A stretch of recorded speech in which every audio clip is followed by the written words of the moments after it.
Hello दोस्तों, स्वागत है आप सभी का स्टडी नॉन स्टॉप चैनल पर। दोस्तों, ये जनरल साइंस प्रैक्टिस सेट का 12वां पार्ट है और इसमें हम लोग 25 क्वेश्चन सॉल्व करेंगे जनरल साइंस के। और सारे क्वेश्चन बहुत इंपॉर्टेंट हैं क्योंकि जो भी क्वेश्चंस मैंने सेलेक्ट किए हैं सभी क्वेश्चन रेलवे के पिछले एग्जाम्स में किसी न किसी एग्जाम में आ चुके हैं। तो सारे क्वेश्चन बहुत इंपॉर्टेंट है, तो वीडियो को देखिएगा पूरा लास्ट तक। और वीडियो अगर आपको अच्छा लगे तो लाइक और शेयर ज़रूर करिएगा। तो दोस्तों आइए शुरू करते हैं। तो दोस्तों, पहला क्वेश्चन है, निम्न में से किसका प्रयोग कारों में पेट्रोल के साथ ईंधन के रूप में किया जाता है? तो कारों में पेट्रोल के साथ ईंधन के रूप में प्रयोग करते हैं एथेनॉल का। एथेनॉल, इसका फॉर्मूला होता है C2H5OH। ठीक है, तो इसको मिलाते क्यों है? तो इसको इसलिए मिलाते हैं क्योंकि इसके प्रयोग से कार्बन मोनोऑक्साइड का उत्सर्जन कम होता है, तो इसीलिए पेट्रोल के साथ एथेनॉल मिलाया जाता है। और कई देशों में पेट्रोल को गैसोलीन भी कहते हैं, गैसोलीन कहते हैं। तो पेट्रोल और एथेनॉल का मिश्रण क्या कहलाता है? तो पेट्रोल में अगर एथेनॉल मिला देते हैं तो इसको कहते हैं गैसोहोल। ठीक है, क्या कहते हैं? गैसोहोल। यानी कि पेट्रोल या गैसोलीन के साथ अगर एथेनॉल मिलाएंगे तो उस मिक्सचर को कहते हैं गैसोहोल। और यहाँ पे दिया गया है ब्यूटेन। तो ब्यूटेन जो गैस होती है ये किस में होती है? तो ये एलपीजी में होती है। एलपीजी में ज़्यादातर ब्यूटेन गैस होती है और इसके अलावा प्रोपेन भी होती है। ठीक है, ब्यूटेन और प्रोपेन गैस होती है एलपीजी में, जो कि रंगहीन और गंधहीन गैस होती है। लेकिन एलपीजी में स्मेल के लिए गैस मिलाई जाती है ताकि लीकेज वगैरह हो तो उसका पता चल सके। तो कौन सी गैस मिलाई जाती है? तो इसका आंसर हो जाएगा मिथाइल मरकैप्टन। कौन सी गैस मिलाई जाती है? मिथाइल मरकैप्टन गैस मिलाई जाती है स्मेल के लिए। ठीक है, अगला क्वेश्चन है, एक वस्तु को अवतल दर्पण के सामने उसके वक्रता केंद्र और फोकस बिंदु के बीच स्थित एक बिंदु पर रखा गया है, तो छवि का निर्माण कहाँ पर होगा? तो यहाँ पे आप देख सकते हैं, ये जो है क्या है, एक कॉनकेव मिरर है, यानी कि अवतल दर्पण है। ये इसका जो है सेंटर ऑफ कर्वेचर है यहाँ पे, और ये है इसका फोकस बिंदु। तो जब हम ऑब्जेक्ट को रखते हैं सेंटर ऑफ कर्वेचर यानी वक्रता केंद्र और फोकस बिंदु के बीच में रखते हैं, तो उसका जो प्रतिबिंब होता है वो कहाँ बनता है? ये सेंटर ऑफ कर्वेचर के पीछे यहाँ पे बनता है। इसको आप ड्रॉ भी कर सकते हैं, ऐसे आप ड्रॉ करेंगे जैसे कि जो ऑब्जेक्ट रखा है तो एक किरण जो है पैरेलल जाती है। ये जो लाइन है इसको प्रिंसिपल एक्सिस कहते हैं, तो इसके पैरेलल, इसके समांतर जाती है और ये फोकस बिंदु से होते हुए ऐसे आती है। ठीक है, और दूसरी जो किरण जाती है वो फोकस बिंदु से होते हुए जाती है और फिर ये जो है प्रिंसिपल एक्सिस से समांतर जो है आती है टकरा करके। तो ये किरण जहाँ पर मिलती है वहीं पर प्रतिबिंब बनता है। तो इस तरह से अगर आप बनाएंगे डायग्राम, कोई भी क्वेश्चन पूछा जाए फोकस बिंदु पर अगर ऑब्जेक्ट रखा है तो कहाँ बनेगा, तो इस तरह से आप निकाल सकते हैं। ठीक है, तो यहाँ पे इसका प्रतिबिंब कहाँ बन रहा है? वक्रता केंद्र के पीछे बन रहा है। ठीक है, तो वक्रता केंद्र से परे किसी बिंदु पर बनेगा, तो ये इसका राइट आंसर हो जाएगा। और ये प्रतिबिंब कैसा होगा? तो ये वस्तु से बड़ा होगा। ठीक है, वस्तु से बड़ा होगा और ये उल्टा होगा और वास्तविक होगा। उल्टा प्रतिबिंब जो होता है वो हमेशा वास्तविक होता है, सीधा प्रतिबिंब जो होता है वो आभासी होता है। अब यहीं पे मान लीजिए आपसे क्वेश्चन पूछा जाता है कि अगर ऑब्जेक्ट को फोकस बिंदु पर रखा जाए तो उसका प्रतिबिंब कहाँ बनेगा? तो जब फोकस बिंदु पर हम ऑब्जेक्ट को रखेंगे तो उसका प्रतिबिंब बनेगा अनंत पर। उसका प्रतिबिंब कहाँ बनेगा? अनंत पर बनेगा और बहुत बड़ा बनेगा। अनंत पर बनेगा और बहुत बड़ा बनेगा। ठीक है, और अगर इसके अलावा पूछा जाए कि सेंटर ऑफ कर्वेचर और फोकस बिंदु के बीच में, तो ये तो हो ही गया। फोकस बिंदु और पोल, ये होता है पोल। तो फोकस बिंदु और पोल के बीच में यहाँ कहीं पर ऑब्जेक्ट रखा जाए तो इसका प्रतिबिंब कहाँ बनेगा? तो इसका प्रतिबिंब बनेगा दर्पण के पीछे। ठीक है, एक ही कंडीशन में दर्पण के पीछे बनता है और ये वस्तु से बड़ा होता है और सीधा होता है और आभासी होता है। सीधा प्रतिबिंब हमेशा कैसा होगा? आभासी होता है। ठीक है, और अगर सेंटर ऑफ कर्वेचर पे ऑब्जेक्ट को रखा जाए तो कैसा प्रतिबिंब बनेगा? तो सेंटर ऑफ कर्वेचर पर ही बनेगा और वस्तु के बराबर बनेगा। ठीक है, ये भी उल्टा होगा। और अगर सेंटर ऑफ कर्वेचर से पीछे रखा जाए तो कैसा बनेगा?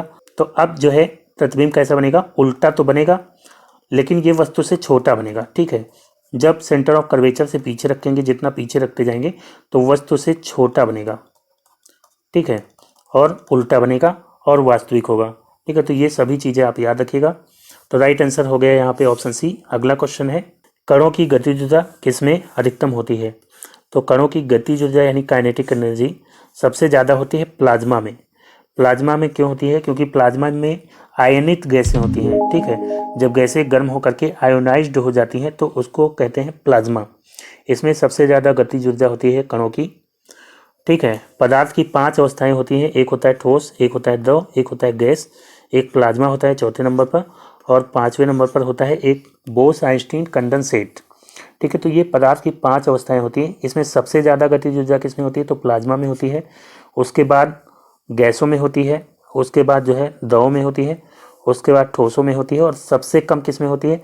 तो बोस-आइंस्टीन कंडेंसेट में सबसे कम होती है, ठीक है। यहाँ पे कुछ एग्जाम्पल्स हैं प्लाज्मा के यहाँ पे एग्जाम्पल्स हैं, जैसे कि यहाँ पे ऑरोरा है।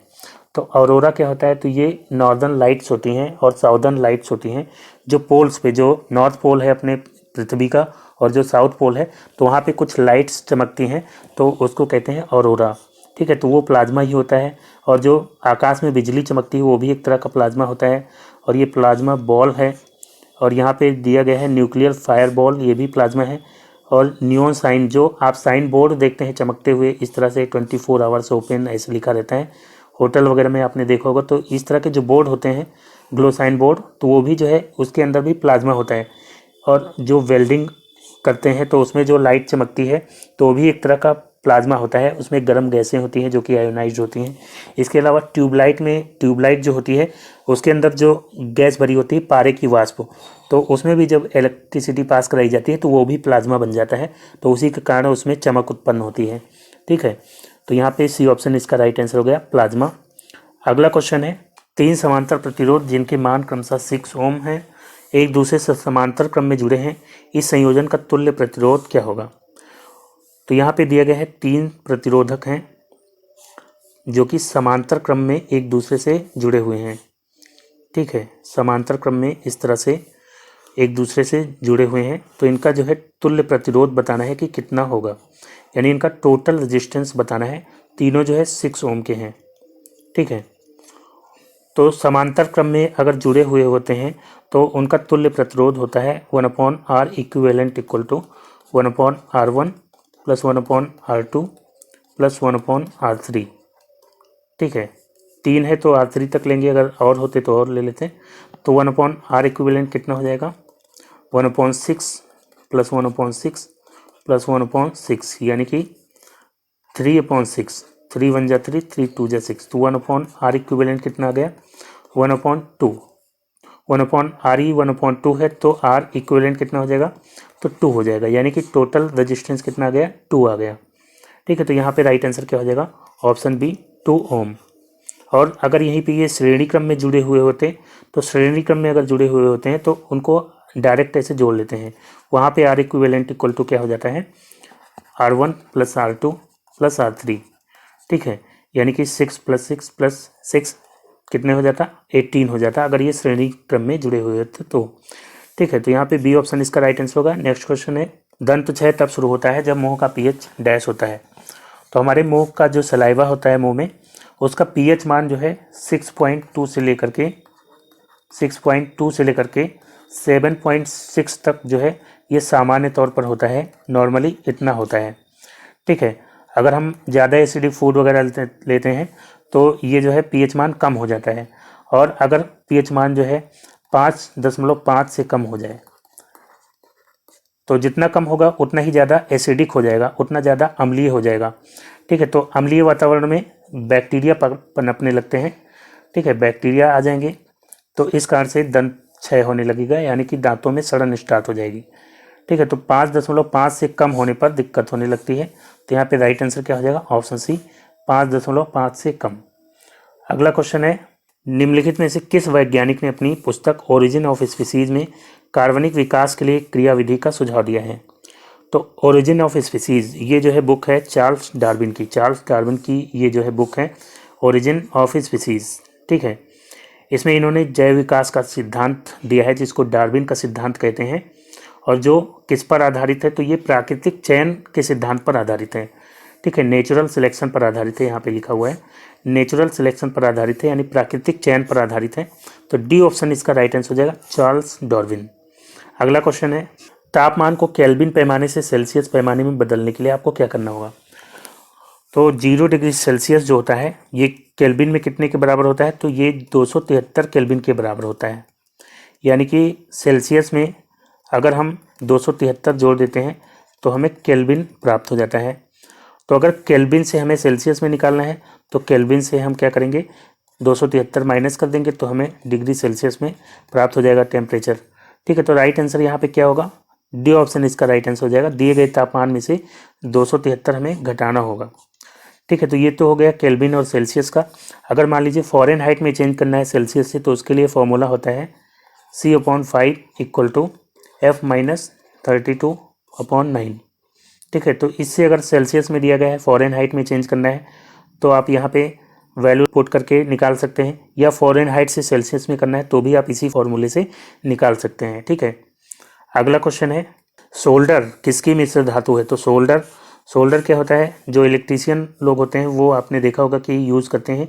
ये जो है क्या है, ये सोल्डिंग आयरन है ये, और ये जो है होता है सोल्डर। तो यही पूछा गया ये जो वायर है ये किसका मिश्रण होता है, तो ये मिश्रण होता है लेड का और टिन का मिश्रण होता है। ठीक है, तो यहाँ पे डी ऑप्शन इसका राइट आंसर हो जाएगा, लेड और टिन का मिश्रण होता है। अगला क्वेश्चन है एक पौधे के बीज में आगामी पौधा किसके रूप में होता है। तो पौधे के बीज में आगामी जो पौधा होता है वो होता है भ्रूण के रूप में। यहाँ पे आप देख सकते हैं ये जो है ये क्या है, एक बीज है। बीज को अगर आप खोल करके देखेंगे इस तरह से तो यहाँ पे एक छोटा सा अंकुर टाइप का होता है, यही क्या है, यही भ्रूण है। तो इसी बीज को जब हम मिट्टी में दबा देते हैं तो जब इसको मिट्टी मिलती है, ऑक्सीजन मिलता है, जल मिलता है और सूर्य का प्रकाश मिलता है, तो यही जो है बड़ा होकर के क्या बन जाता है, पौधा बन जाता है। ठीक है, तो राइट आंसर क्या हो जाएगा, ऑप्शन डी यहाँ पे राइट आंसर हो जाएगा, भ्रूण। अगला क्वेश्चन है एक वस्तु एक नियत वेग से उत्तर की दिशा में गति कर रही है तो वस्तु पर लागू नेट बल क्या होगा। तो कोई वस्तु है तो उस पर जो बल होता है वो किसके बराबर होता है, F=m×a के बराबर होता है। m क्या है यहाँ पे, द्रव्यमान, और a क्या है, त्वरण यानी कि एक्सेलरेशन। तो जब कोई वस्तु नियत वेग से चल रही है तो यानी कि उस पर कोई एक्सेलरेशन नहीं लग रहा है। एक्सेलरेशन लगता है तो या तो वो वस्तु की गति को बढ़ाता है, या निगेटिव एक्सेलरेशन होता है तो कम करता है। तो अगर कोई वस्तु नियत वेग से उसी समान चाल से चल रही है यानी कि उस पर एक्सेलरेशन क्या लग रहा है, 0 लग रहा है। ठीक है, तो उस स्थिति में द्रव्यमान कुछ भी हो तो उस स्थिति में 0 से जब मल्टीप्लाई होगा m का तो बल का मान क्या आ जाएगा, 0 ही आएगा। ठीक है, तो यहाँ पे सी ऑप्शन इसका राइट आंसर हो जाएगा, 0। ठीक है, इसको आप जड़त्व के नियम से भी समझ सकते हैं। जैसे कि कोई भी वस्तु है अगर वो स्थिर है तो स्थिर रहना चाहती है, अगर गतिमान है तो गतिमान रहना चाहती है, जब तक कि उस पर कोई बल न लगाया जाए। तो यानी कि अगर वो गतिमान है तो अगर उसी गति से चल रही है, नियत गति से, तो यानी कि उस पर कोई बल नहीं लगाया जा रहा है। ठीक है, तो यहाँ पे सी ऑप्शन इसका राइट आंसर हो जाएगा, 0। अगला क्वेश्चन है किसी वस्तु के मुक्त रूप से गिरने के दौरान निम्न में से कौन सी ऊर्जा इसके रास्ते में किसी एक बिंदु पर बढ़ जाती है। तो जब कोई वस्तु गिर रही होती है, मान लीजिए कोई वस्तु है, जब ये ऊंचाई पर रखी है तब इसमें गतिज ऊर्जा नहीं होती है, तब इसमें स्थितिज ऊर्जा होती है, स्थितिज ऊर्जा होती है। और ये किसके बराबर होती है, तो m×g×h के बराबर होती है, द्रव्यमान गुणे ग्रेविटी गुणे h, यानी कि कितनी ऊंचाई पर रखी है। जब इसको छोड़ देते हैं, ये गिरने लगती है मुक्त रूप से, तो इसकी ऊंचाई धीरे धीरे कम होने लगती है, तो स्थितिज ऊर्जा क्या होती है, कम होने लगती है। लेकिन क्या इसमें बढ़ने लगता है, तो इसमें जो है गतिज ऊर्जा बढ़ने लग जाती है, क्योंकि जब ये रखी थी तब इसका जो है वेग 0 था, जब ये गिरने लगी तो इसका वेग जो है गुरुत्वाकर्षण बल के कारण धीरे धीरे बढ़ता रहेगा। तो वेग इसका लगातार बढ़ता रहेगा तो गतिज ऊर्जा भी लगातार बढ़ती रहेगी, क्योंकि गतिज ऊर्जा काइनेटिक एनर्जी का फॉर्मूला क्या होता है, 1/2 m×v²। ठीक है, तो वेग जितना बढ़ेगा गतिज ऊर्जा उतनी बढ़ती रहेगी। तो राइट आंसर क्या हो जाएगा, ऑप्शन बी इसका राइट आंसर हो जाएगा, गतिज ऊर्जा। नेक्स्ट क्वेश्चन है अमोनिया में नाइट्रोजन की संयोजकता है। तो अमोनिया इसका फॉर्मूला क्या होता है, NH3 होता है। ठीक है, यहाँ पे नाइट्रोजन है, यहाँ पे हाइड्रोजन है। नाइट्रोजन की आखिरी कक्षा में कितने इलेक्ट्रॉन होते हैं, तो 5 इलेक्ट्रॉन होते हैं। तो इसको अपना अष्टक पूरा करने के लिए 3 इलेक्ट्रॉन चाहिए होते हैं, जो कि ये हाइड्रोजन से लेता है 3 इलेक्ट्रॉन। ठीक है, तो इसके ऊपर जो है संयोजकता क्या होती है, 3, और हाइड्रोजन के ऊपर 1 होती है। यानी कि हाइड्रोजन के 3 एटम से 1-1 इलेक्ट्रॉन लेकर के ये अपना जो है अष्टक पूरा करता है। यहाँ पे क्रॉस मल्टीप्लाई करेंगे ऐसे तो NH3 जो है इसका फॉर्मूला बन जाता है इस तरह से। तो यानी कि संयोजकता कितनी होती है नाइट्रोजन की अमोनिया में, तो बी ऑप्शन इसका राइट आंसर हो जाएगा, 3 होती है। अगला क्वेश्चन है जब सिल्वर क्लोराइड को सूर्य के प्रकाश में रखा जाता है तो ये किसके बनने के कारण भूरे रंग का हो जाता है? तो सिल्वर क्लोराइड, इसका फॉर्मूला होता है AgCl। ये सफ़ेद रंग का होता है और इसको जब हम सूर्य के प्रकाश में छोड़ देते हैं, सनलाइट में छोड़ते हैं, तो इसका प्रकाशीय अपघटन हो जाता है। प्रकाशीय अपघटन हो जाता है जिसके बाद ये टूट जाता है सिल्वर में और क्लोरीन में। ठीक है, सिल्वर और क्लोरीन में टूट जाता है। तो भूरा रंग जो है किसके कारण आता है? ये सिल्वर के कारण आता है, ये भूरे कलर का होता है। तो यहाँ पे राइट आंसर क्या हो जाएगा? ऑप्शन सी इसका राइट आंसर हो जाएगा, सिल्वर धातु के कारण ऐसा होता है। नेक्स्ट क्वेश्चन है, निःश्वसन किसके द्वारा होता है? तो निःश्वसन क्या होता है? तो श्वसन जो है 2 स्टेप में होता है। जो हम सांस लेते हैं 2 स्टेप में होता है। एक तो जब हम सांस अंदर लेते हैं उसको कहते हैं प्राश्वसन, उसको कहते हैं प्राश्वसन जब हम सांस अंदर खींचते हैं, और सांस जब छोड़ते हैं उसको कहते हैं निःश्वसन, निःश्वसन। ठीक है, तो जब हम प्राश्वसन यानी कि सांस अंदर लेते हैं तो उस समय हमारा जो डायफ्राम है इसकी पेशियां सिकुड़ जाती हैं और ये थोड़ा नीचे की तरफ आ जाता है। इसमें देख सकते हैं थोड़ा ऊपर है, यहाँ पे है, और यहाँ पे थोड़ा नीचे आ गया। ठीक है, और ये जो पसलियाँ हैं ये भी थोड़ा बाहर की ओर आ जाती हैं, और चेस्ट जो हमारा है यानी कि सीना हमारा एक्सपेंड हो जाता है, फैल जाता है थोड़ा।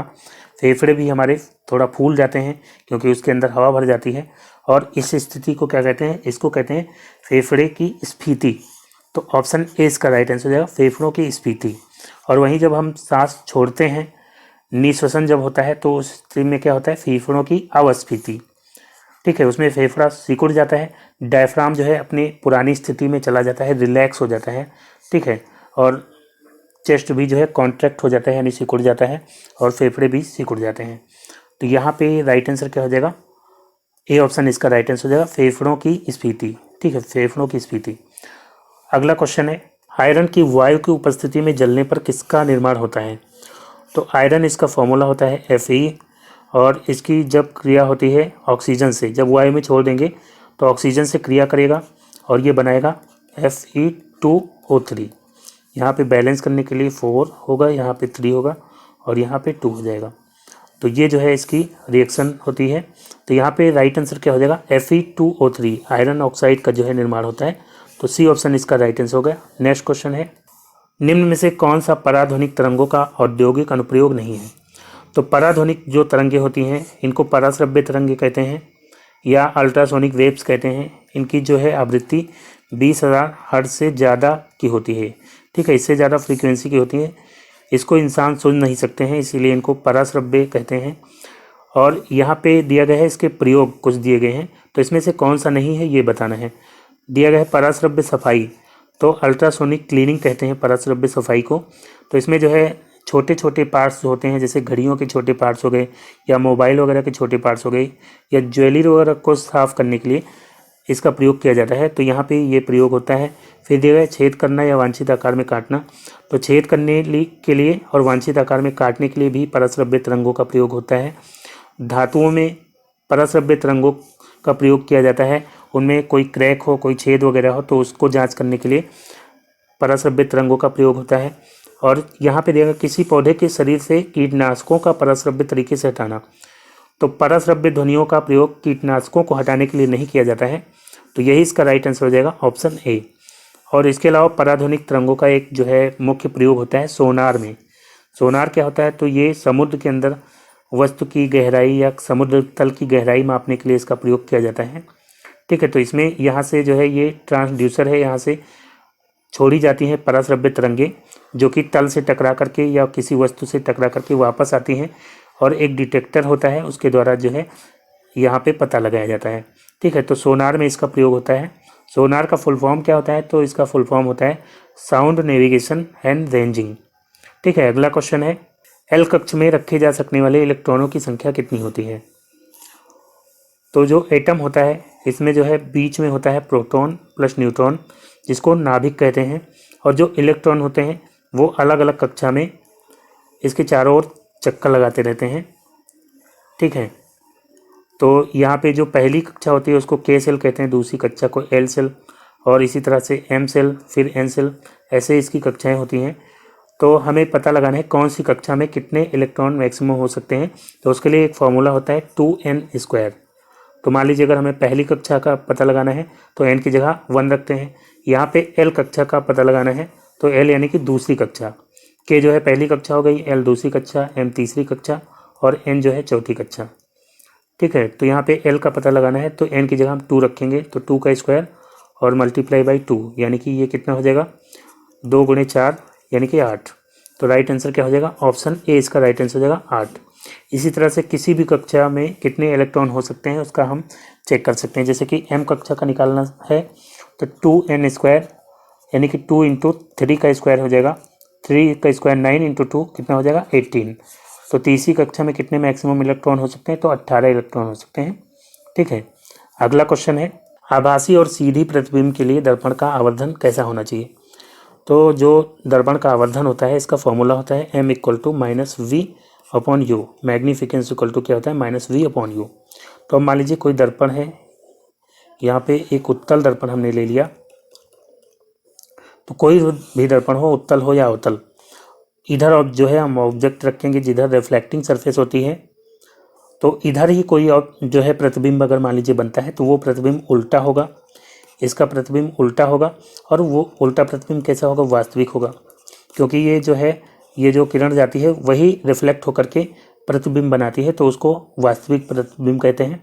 ठीक है, और अगर आभासी प्रतिबिंब होगा तो वो इन्हीं किरणों से नहीं बनेगा बल्कि इनकी काल्पनिक किरणों से बनेगा। मान लीजिए एक किरण टकरा करके एक इधर चली गई और एक किरण टकरा करके इधर चली गई, तो ये जो है इसकी काल्पनिक रेखाओं से जो प्रतिबिंब बनेगा उसको कहते हैं आभासी प्रतिबिंब। ठीक है, और आभासी प्रतिबिंब कैसा होता है, वो सीधा होता है।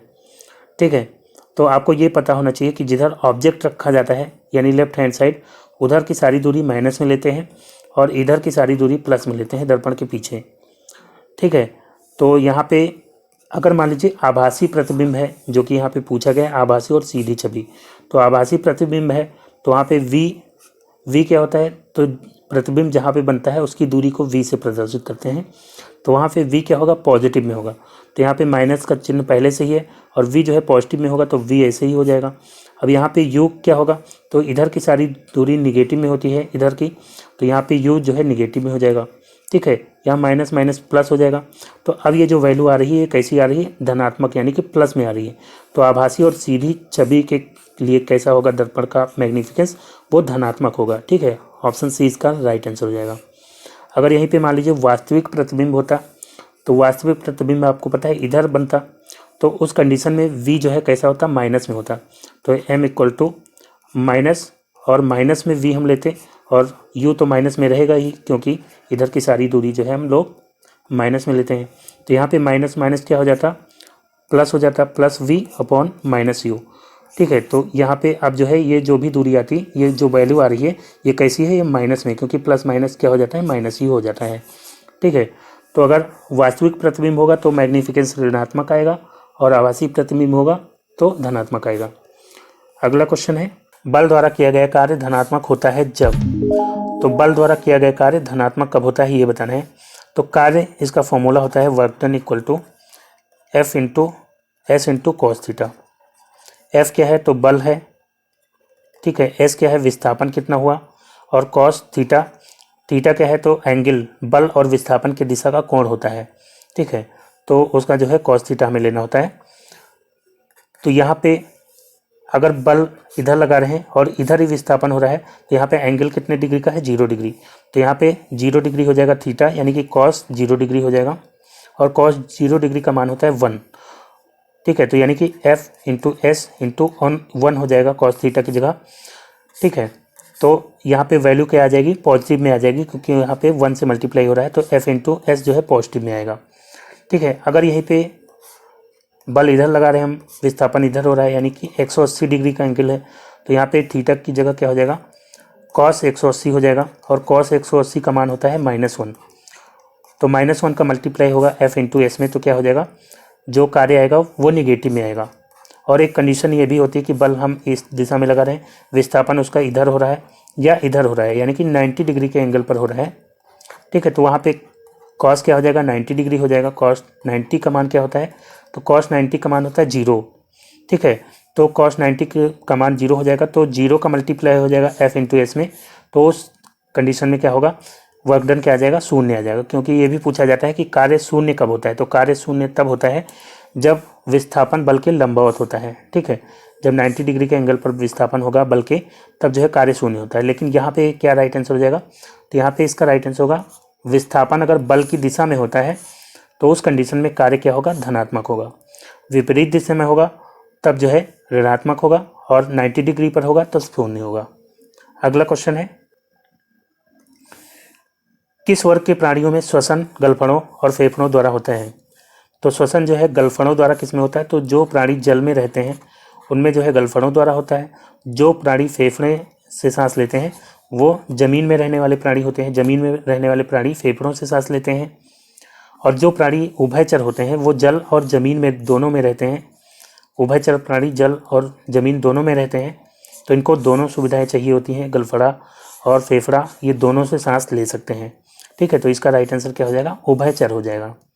अगला क्वेश्चन है, जब तत्वों को परमाणु भारों के बढ़ते क्रम में व्यवस्थित किया जाता है तो पहले तत्व के गुणधर्म 8वें तत्व के गुणधर्म से संगीत के नोट्स की तरह समान होते हैं। इस नियम को किस नाम से जाना जाता है, तो इस नियम को जानते हैं न्यूलैंड के अष्टक नियम से। ठीक है, अष्टक नियम क्या होता है, तो न्यूलैंड जो साइंटिस्ट थे इन्होंने तत्वों का वर्गीकरण किया था। तो इसके लिए इन्होंने तत्वों को परमाणु भार के बढ़ते हुए क्रम में अरेंज किया था। उसके बाद ये कहा था कि हर 8वां तत्व पहले तत्व की प्रॉपर्टी से मैच करेगा, मतलब कि हर 8वें तत्व की प्रॉपर्टी पहले तत्व की प्रॉपर्टी से मैच करेंगी। जैसे कि म्यूजिक में होता है, संगीत में क्या होता है, इसमें जो है पहला होता है सा, फिर रे, फिर गा, सा रे गा मा पा धा नी सा, इस तरह से होता है। ठीक है, तो उसके बाद फिर से आ जाता है सा रे गा मा पा धा नी के बाद फिर से सा रे, ऐसे चलने लगता है। ठीक है, तो यहाँ पे जो पहला सा है और ये जो 8वें नंबर पे सा आता है तो इनकी प्रॉपर्टी आपस में मैच करती है। तो इसी तरह से इनका अष्टक नियम था कि जो पहले नंबर पे तत्व है और जो 8वें नंबर पे तत्व है उसकी प्रॉपर्टी आपस में मैच करेंगी। ठीक है, तो इस तरह से इनका अष्टक नियम था। लेकिन ये नियम सक्सेस नहीं हो पाया था क्योंकि इसमें बहुत सारी कमियां थी। क्योंकि एक तो ये नियम जो है कैल्शियम के आगे फॉलो नहीं करता था और भी कई कमियां थी, तो इसलिए जो है ये सक्सेस नहीं हो पाया। तो राइट आंसर क्या हो जाएगा, न्यूलैंड के अष्टक नियम। और न्यूलैंड ने जब ये नियम बनाया था तब कितने तत्व ज्ञात थे ये भी पूछा जाता है, तो 56 तत्व उस समय थे। ठीक है, 56 तत्व। अगला क्वेश्चन है, निम्न में से किसमें कोई कार्य नहीं किया जा रहा है। तो कार्य आपको पता है वर्क डन इक्वल टू क्या होता है, बल गुणे विस्थापन गुणे कॉस थीटा, यानी बल और विस्थापन के बीच का जो कोण है उसका कॉस। तो यहाँ पे जो है दिया गया है कपिल अपने कंधे पर 10 किलोग्राम भार लेकर के खड़ा है। तो यहाँ पे विस्थापन तो कोई हो नहीं रहा है, वो एक ही जगह पर खड़ा है, तो यहाँ पे विस्थापन की जगह 0 हो जाएगा। तो 0 से मल्टीप्लाई होगा इसमें सब में, तो 0 ही हो जाएगा। तो यहाँ पे यानी कार्य नहीं होगा, और यही इसका राइट आंसर हो जाएगा क्योंकि पूछा गया है कोई कार्य नहीं किया जाता। तो ए ऑप्शन इसका राइट आंसर हो गया। फिर दिया है सचिन 4 किलोमीटर चलता है। तो अगर वो 4 किलोमीटर चल रहा है यानी कि विस्थापन उसका हो रहा है, तो ये जो है यहाँ पे कार्य होगा। एक कुली किसी बस से किसी कार तक वजन लेकर के जा रहा है, तो अगर बस से वजन लेकर के जा रहा है कार तक तो यहाँ पे भी विस्थापन हो रहा है। फिर दिया गया अरुण मैदान पर खेलता है, तो यहाँ पे भी विस्थापन होगा अगर वो खेल रहा है। ठीक है, तो यहाँ पे जब वो एक ही जगह पर खड़ा है तो विस्थापन नहीं हो रहा है, इसलिए जो है यहाँ पे कार्य नहीं हो रहा है। लेकिन अगर यहाँ पे ये दिया होता कोई व्यक्ति है जो सामान को उठा कर के अपने सिर पर रख लेता है, ठीक है, अपने सिर पर मान लीजिए वो रख लेता है, तो वहाँ पे कार्य होगा क्योंकि ये विस्थापन होगा। ये वस्तु ज़मीन से यहाँ पे ऊंचाई पर आ गई तो यहाँ पे कार्य हो रहा होगा। ठीक है, अगला क्वेश्चन है, संवेग की एसआई पद्धति में इकाई क्या होती है। तो संवेग जिसको मोमेंटम कहते हैं और इसका फॉर्मूला होता है P = m/v। ठीक है, यानी कि द्रव्यमान गुणे वेग। तो द्रव्यमान की इकाई क्या होती है, किलोग्राम होती है, और वेग की इकाई क्या होती है, तो मीटर पर सेकेंड होती है। ठीक है, तो इसका राइट आंसर क्या हो जाएगा, किलोग्राम मीटर पर सेकेंड। ऑप्शन बी इसका राइट आंसर हो जाएगा। ठीक है, अगला क्वेश्चन है, त्वरण ऋणात्मक होने पर किसी विंड का वेग क्या होगा। तो त्वरण क्या होता है, तो त्वरण यानी कि एक्सेलरेशन। तो एक्सेलरेशन अगर ऋणात्मक यानी कि नेगेटिव होगा तो पिंड का वेग क्या होगा, कम होगा कि ज़्यादा होगा, तो यहाँ पे इसका वेग घटेगा। ठीक है, त्वरण क्या होता है, वेग परिवर्तन की दर को त्वरण कहते हैं, और उसका जो है मात्रक क्या होता है, तो मीटर पर सेकेंड स्क्वायर जो है इसका मात्रक होता है। ठीक है, तो जब नेगेटिव एक्सेलरेशन होगा तो उसको मंदन भी कहते हैं नेगेटिव एक्सेलरेशन को, तो उस कंडीशन में पिंड का वेग क्या होगा, घटेगा। ठीक है, जब हम ब्रेक लगाते हैं गाड़ी में तो वो होता है ऋणात्मक त्वरण। ठीक है, अगर एक्सेलेटर लेते हैं तो वो होता है धनात्मक त्वरण। तो तो यहाँ पे सी ऑप्शन इसका राइट आंसर हो जाएगा। नेक्स्ट क्वेश्चन है, मनुष्यों में निषेचित अंडा डैश के स्तर में प्रत्यारोपित हो जाता है। तो निषेचित अंडा यानी कि फर्टिलाइज्ड एग, ये जो है कहाँ प्रत्यारोपित होता है, तो गर्भाशय में, गर्भाशय की दीवारों पर ये प्रत्यारोपित हो जाता है। तो बी ऑप्शन इसका राइट आंसर हो जाएगा। और पूछा जाता है निषेचन होता कहाँ पे है, यानी कि फर्टिलाइजेशन कहाँ पे होता है, तो ये फैलोपियन ट्यूब में होता है। ठीक है, तो दोस्तों आज का वीडियो यहीं पे समाप्त करता हूँ। वीडियो कैसा लगा कमेंट करके जो बताइएगा। अगर आपको वीडियो अच्छा लगा हो तो लाइक और शेयर करना ना भूलिएगा।